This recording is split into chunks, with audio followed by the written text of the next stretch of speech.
नेपाल में 8 सितंबर को भड़की हिंसा के पीछे नेपो किड्स आंदोलन की अहम भूमिका रही। नेपो किड्स यानी नेताओं के ऐसे बच्चे जो विलासिता भरी जिंदगी जी रहे हैं, विदेश में अय्याशी कर रहे हैं, जबकि नेपाल के युवा रोजगार के लिए दर दर की ठोकरें खा रहे हैं, पलायन करने को मजबूर हैं, करप्शन की चोट खा रहे हैं। हाथों में पोस्टर लिए नेपाली युवाओं की भीड़ की यह तस्वीर 8 सितंबर की है। काठमांडू में प्रदर्शन कर रहे इन युवाओं के हाथों में मौजूद पोस्टर पर लिखा है नो मोर नेपो बेबीज।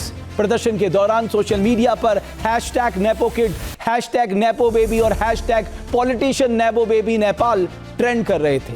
यानी छात्रों का गुस्सा नेपो किड्स मतलब नेताओं के उन बच्चों के खिलाफ था।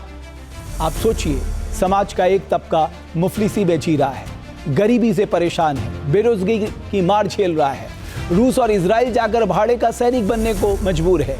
वही नेताओं के बच्चे अपने ऐशो आराम के लिए पानी की तरह पैसा बहा रहे। नेपाल के नेता शायद ये समझ ही नहीं पाए कि हुंकारों से महलों की नींव उखड़ जाती, सांसों के बल से ताज हवा में उड़ता है। जनता की रोके रहा समय वो ताव कहां, वह जिधर चाहती है काल उधर मुड़ता है। नेपाल का जेनजी आंदोलन अब युवाओं बनाम नेपो किड्स की जंग है। ये इबारत है कि कैसे एक पीढ़ी टूटी हुई व्यवस्था के खिलाफ उठ खड़ी हुई और देखते ही देखते चंद घंटों में उसने पूरी सत्ता को उखाड़ फेंका। नेपाल के आम युवाओं के गुस्से को किस तरह नो मोर नेपो बेबीज आंदोलन ने आवाज दी और नेपाल के तमाम राजनीतिक दलों के नेताओं का नकारापन और गुरूर नेपाल में इंकलाब की आवाज बना, देखिए हमारी इस रिपोर्ट में।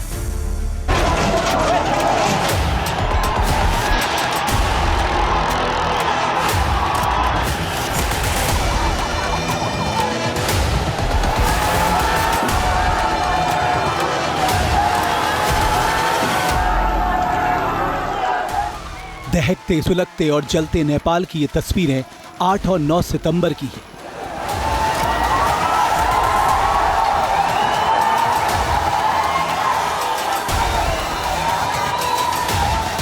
जेनजी की हुंकार ने नेपाल के पूरे पॉलिटिकल सिस्टम की बुनियाद हिला दी। युवाओं का प्रदर्शन इतना जोरदार था कि पीएम से लेकर तमाम मंत्रियों को इस्तीफा देना पड़ा।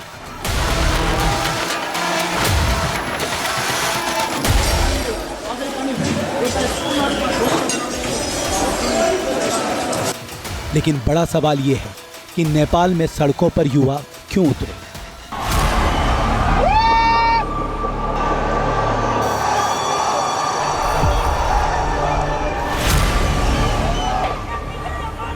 खुद को जेनजी यानी नई पीढ़ी बताने वाले प्रदर्शनकारियों ने सिस्टम में मौजूद करप्शन, नेपोटिज्म और समान अवसर की मांग को लेकर पूरा निजाम हिला दिया।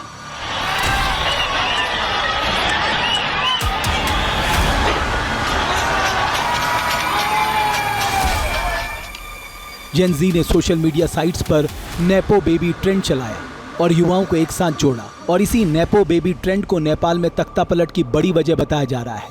लेकिन क्या है इस दावे की वजह?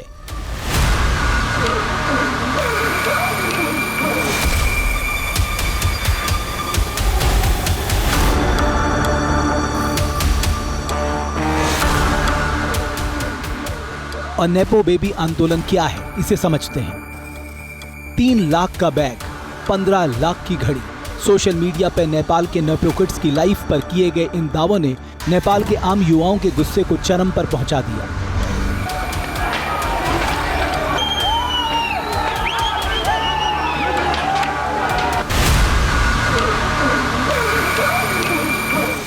नेपाल में प्रदर्शन के बीच युवाओं ने कई नेपो किड्स की तस्वीरें और वीडियो सोशल मीडिया पर पोस्ट की। आरोप लगाया नेताओं के बच्चे आम जनता के पैसे पर ऐश काट रहे हैं। नेपाल में आंदोलन के दौरान नेपो किड्स से जुड़े ये पोस्ट जमकर वायरल हुए।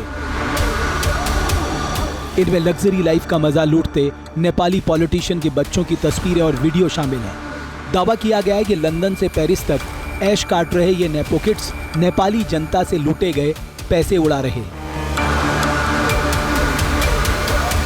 जेनजी के नेतृत्व में नेपाल में हुआ ये विरोध प्रदर्शन सिर्फ सेंसरशिप के खिलाफ नहीं है, ये नेपाल की राजनीति में जड़ जमा चुके करप्शन, राजनीतिक विशेषाधिकार, अभिजात्य वर्ग और इसके अलावा नेपोटिज्म के खिलाफ है। इस पूरे आंदोलन के जड़ में देखें तो नेपो किड्स दिखाई देते हैं, यानी राजनेताओं और नौकरशाहों के वे बच्चे जो आलीशान बंगलों में रहते हैं, बड़ी बड़ी पार्टियां करते हैं, आलीशान गाड़ियों में घूमते हैं और अपने लाइफ को एंजॉय करती हुई तस्वीरें सोशल मीडिया के अलग अलग प्लेटफॉर्म्स पे भी शेयर करते हैं।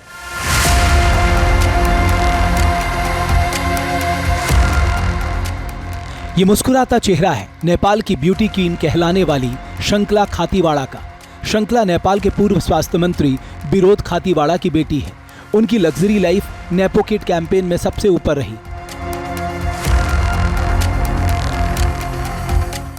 जनजी के आंदोलन में पूर्व पीएम शेर बहादुर देवपा की बहू और सिंगर शिवना श्रेष्ठा भी खूब वायरल हुई।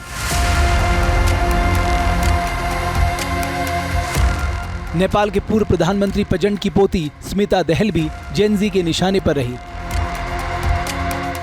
स्मिता की तस्वीरें शेयर कर कहा गया कि वो लाखों रुपए का हैंडबैग लेकर चलती हैं और लग्जरी लाइफ बिताती हैं। कानून मंत्री बिंदु कुमार थापा के बेटे सौगत थापा की सोशल मीडिया पे मौजूदगी ने भी उन्हें निशाने पर ला दिया। महंगी घड़ियों, लग्जरी कारों और इंटरनेशनल ट्रैवल के उनके शौक ने जनाक्रोश में घी का काम किया।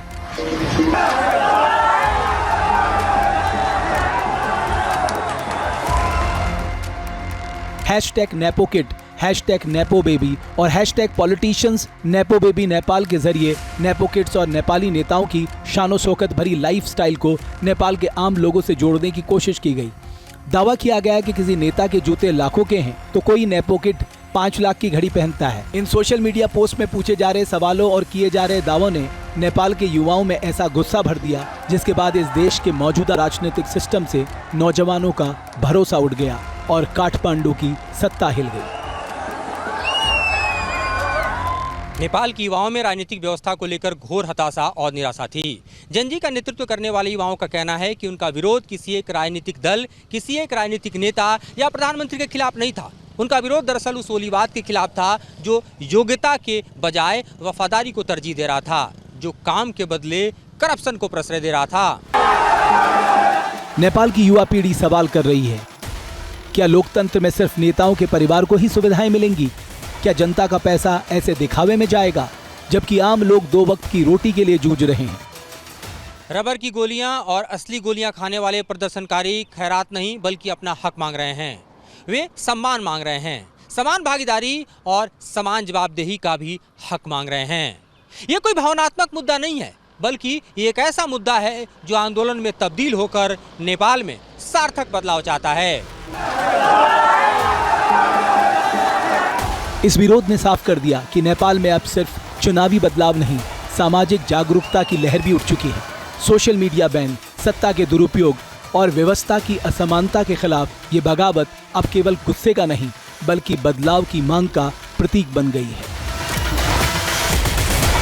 टिकटॉक और इंस्टाग्राम जो अब बहाल हो गए हैं, उस पर अलग अलग तरह के ट्रेंड अब फिर से युवा करने लगे हैं, जिसमें जस्टिस फॉर 19 जैसे हैशटैग दिखाई दे रहे हैं, जिसमें एनफ इज एनफ दिखाई दे रहा है और नेपो किड्स एक्सपोज सर्वाधिक ट्रेंड करता हुआ दिखाई दे रहा है।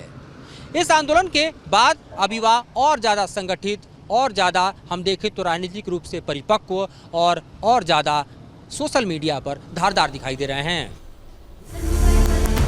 जहाँ भक्ति है हर शब्द में, कथाओं में छुपे हैं दिव्य रहस्य और ज्योतिष देता है जीवन को दिशा। धर्म से जुड़ी हर बातों को जानने के लिए हमारे चैनल स्तुति को सब्सक्राइब करें। चैनल पर जाने के लिए इस लिंक पर क्लिक करें।